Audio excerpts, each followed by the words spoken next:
I think somewhere along the way, many of us reduced sacrifice in Islam to just one day, one ritual, one animal, one Eid. But sacrifice was never only about an animal. Because when you look at the story of Ibrahim alayhis salam, Allah subhanahu wa ta'ala was not asking him to only make a sacrifice. He was asking him, can you let go of something you love deeply for me? And I think that question still exists today, just in different forms.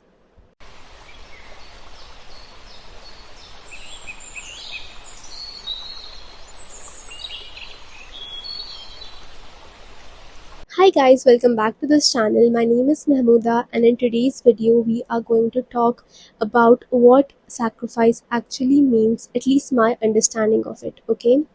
So when we think about Ibrahim alayhis salam, we often think about the ending of the story, the miracle, the ram, Eid, but we often forget the emotional weight that came before that.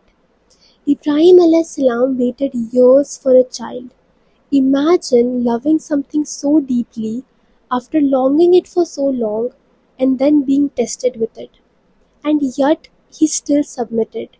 Not because it was easy, but because his love for Allah subhanahu wa ta'ala was so much greater than his attachment to this dunya. And I think that's the part we avoid thinking about. Because sacrifice sounds beautiful until it requires to give up something that you love deeply. Most of us are not being asked to sacrifice a ram, but we are being asked to sacrifice something. Maybe it's a sin we are secretly holding on to. Maybe it is our constant need for control. Maybe it's our ego, our comfort zone, our unhealthy habits, a relationship pulling us away from Allah subhanahu wa ta'ala. And sometimes the hardest sacrifices are invisible because nobody sees the battle except for you and Allah subhanahu wa ta'ala. Nobody sees the temptations you walked away from, the message you didn't send, the tears behind your tawakkul, the habits that you're trying to get rid of. But Allah subhanahu wa ta'ala sees it all. And I think that's what makes sacrifices so sacred.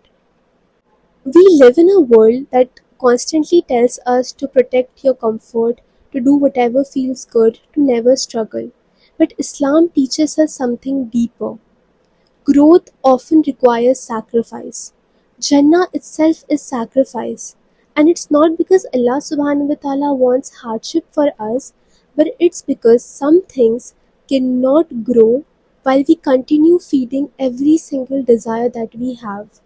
Sometimes Allah subhanahu wa ta'ala removes things from our life to purify us, and sometimes He asks us to let go willingly. The beautiful thing about sacrificing something for Allah subhanahu wa ta'ala is that nothing is ever truly lost.